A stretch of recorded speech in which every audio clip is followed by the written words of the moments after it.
जो लंग्स के पेशेंट हैं, ब्रेथलेसनेस के पेशेंट हैं, साइनस के पेशेंट हैं, हेडेक के पेशेंट हैं, माइग्रेन के पेशेंट हैं, तो ये सारी बीमारियों से कोई लेना देना अगर है, या फिर आप उनमें से जिनको जल्दी जल्दी खांसी जुकाम बुखार होता है, एटलीस्ट खांसी जुकाम होता है जिनको, अगर आप इनमें से कोई पेशेंट अपने आप को रिलेट करते हैं तो ये जो मैं बता रहा हूँ अगले 2-3 मिनट में या 5 मिनट में ये टेक्निक को आपको समझना है, इसको इम्प्लीमेंट करना है। ये बड़ी तेज़ी से काम करता है और ये कोई भी कर सकता है घर पे। यहाँ पे समझना पड़ेगा, पहले थोड़ी थ्योरी समझ लेते हैं इसकी। साइनस, साइनस क्या है? अभी आपने साइनस का सवाल पूछा, व्हाट इज साइनस? आपके इस एरिया में खाली जगह होती है, इधर इधर इधर, इस खाली जगह का नाम है साइनस। एक खाली जगह, that is called sinus. Sinus ये है। साइनस में अगर ब्लॉकेज हो गया, वहाँ पे अगर कफ इकट्ठा रह गया तो उसे साइनस की दिक्कत बोलेंगे, ठीक है ना, जिसकी वजह से हेडेक हो सकता है, जिसकी वजह से नाक बह सकता है, जिसकी वजह से ब्रेथलेसनेस हो सकती है, सारी दिक्कतें हो सकती है, जिसकी वजह से बार बार फ्लू लग सकता है। तो ये साइनस है, ये साइनस को ठीक करना है। साइनस को ठीक करने के लिए क्या, उसको उस साइनस में होता क्या है उसके अंदर नाइट्रिक ऑक्साइड NO, जिसका जिक्र मैंने पहले भी किया है, वो रहता है। नाइट्रिक ऑक्साइड क्या है? नाइट्रिक ऑक्साइड आप बोल सकते हैं एक तरह का क्लींजिंग एजेंट, राइट। जिस तरह से एक कपड़ा है, उस कपड़े को अगर गंदा हो गया तो क्लींजिंग एजेंट क्या हुआ आपके लिए? Washing powder. तो आपके बॉडी का जो वॉशिंग पाउडर है उसका नाम नाइट्रिक ऑक्साइड है। नाइट्रिक ऑक्साइड कहाँ पे बनता है? नाइट्रिक ऑक्साइड साइनस के अंदर ही बनता है, इकट्ठा होता है। और कहाँ बनता है? आपके ब्लड वेसल के अंदर बनता है। तो वो लगातार क्लीन कर रही है, आप अपने बॉडी को लगातार पॉल्यूट कर रहे हैं, जो भी कुछ खा रहे हैं, जो भी कुछ ब्रीथ कर रहे हैं, है ना, और उसको क्लीन करने का काम बॉडी कर रही है through nitric oxide, which is the cleansing agent. Nitric oxide सबसे ज़्यादा कैसे, किस चीज़ से बनता है? मैंने कल बताया था आपको, पत्तों से, याद आ गया। सेकेंड किस चीज़ से बनता है? वेजिटेबल से। थर्ड सबसे ज़्यादा किस चीज़ से बनता है? फ्रूट से। ये तीनों चीज़ तो अपने डाइट में इंक्लूड कर दिया। एक चौथी चीज़ आपको इंक्लूड करनी है, जो अभी हम डिस्कस कर रहे हैं, खास तौर पे sinus, lung disorder, lung cancer या हेडेक, माइग्रेन, ब्रेन से जुड़ी हुई चीज़ों के लिए। तो उसको हम समझ लेते हैं। तो साइनस क्या है समझ गए हम। अब मान लीजिए कि आपके पास एक कपड़ा है, ये कपड़ा गंदा है, इस कपड़े को आपको क्लीन करना है। तो क्लींजिंग एजेंट क्या है? वॉशिंग पाउडर है ना। तो इसके ऊपर वॉशिंग पाउडर रख दिया तो क्या क्लीन हो जाएगा ये? लेकिन कुछ और भी चाहिए इसके लिए, पानी। ठीक है भाई, ये कपड़ा है और मैंने इसको क्लीनिंग एजेंट वॉशिंग पाउडर रख दिया, पानी में डाल दिया, अब क्लीन हो जाएगा? रगड़ना पड़ेगा। 3 फैक्टर जब साथ में होंगे तो ही क्लीनिंग एक्टिविटी होगी।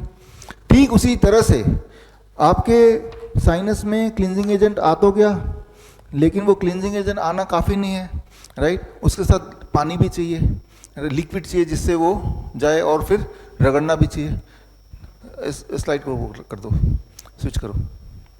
तो म्यूकस जो लिक्विड हमारे पूरे रेस्पिरेटरी ट्रैक में होता है, ये है पानी बोल सकते हैं इसको, है ना। और सिलिया, सिलिया का मतलब आपके नाक, आपके रेस्पिरेटरी ट्रैक में छोटे छोटे छोटे छोटे छोटे छोटे ब्रश की तरह होंगे, राइट, बाल, ठीक है ना, वो बोल सकते हैं कि वो है ब्रश। तो अब साइनस से नाइट्रिक ऑक्साइड हमेशा, जैसे मैं बात कर रहा हूँ, जब हम बात करते हैं तो वाइब्रेशन से वो पूरे रेस्पिरेटरी ट्रैक में आ गए, यानी कि हर जगह वॉशिंग पाउडर पहुँच गया, हर जगह पहले से ही म्यूकस है, ठीक है ना। और जब हम बोल रहे हैं तो वाइब्रेशन हो रही है, तो ये सिलिया जो है यानी कि ब्रश, ये मूव कर रहा है, तो यानी कि क्लींजिंग एक्टिविटी हो रही है। तो क्योंकि क्लींजिंग एक्टिविटी हो रही है, इसलिए हमें ना तो अस्थमा हो रहा है, ना लंग कैंसर हो रहा है, ना ही कोई लंग से जुड़ा हुआ डिसऑर्डर हो रहा है, ना ब्रेथलेसनेस हो रही है। लेकिन कुछ लोगों को तो हो रही है।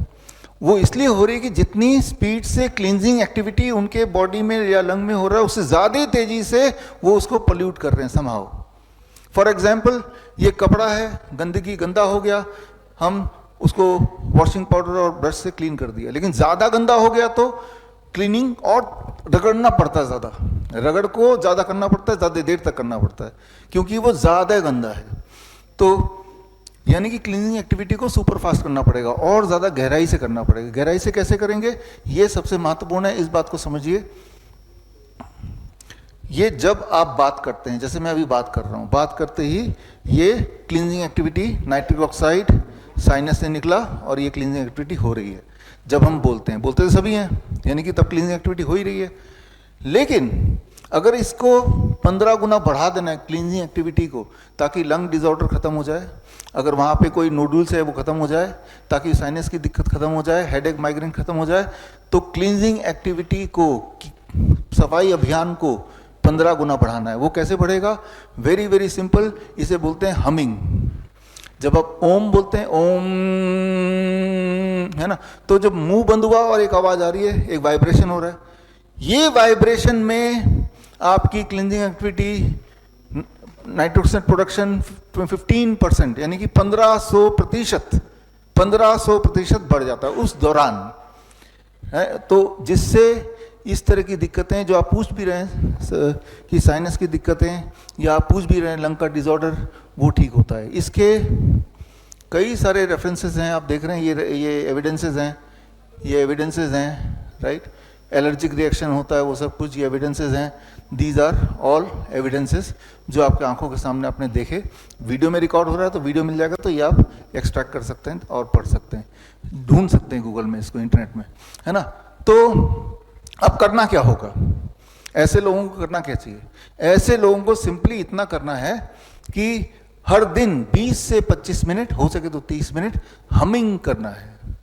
हमिंग कैसे? कुछ लोग तो ओम, ये तो भ्रामरी प्राणायाम में होता ही है, तो उन्होंने प्राणायाम में हमिंग को डाल दिया। लेकिन ये कोई जरूरी नहीं कि ओम बोलेंगे तो ही वो काम करेगा। मुंह बंद करके कुछ भी बोलिए, गाना गाइए, तब भी काम करेगा। मुंह बंद करके जब आवाज निकालने की कोशिश करेंगे, उससे जो वाइब्रेशन होता है, that is called humming. And when we do it for few minutes, तो आपकी क्लींजिंग ज्यादा होगी और आप देखेंगे कि 4-5 दिन के अंदर आपकी जो रेस्पिरेटरी ट्रैक्ट प्रॉब्लम है उसमें आराम मिलना शुरू हो जाएगा। तो इसमें कोई समय नहीं है, कभी भी कर सकते हैं। बड़ी से बड़ी बीमारी का आसान से आसान इलाज घर बैठे ही हो सकता है। अधिक जानकारी के लिए कांटेक्ट करें nearest doctor BRC clinic @ home।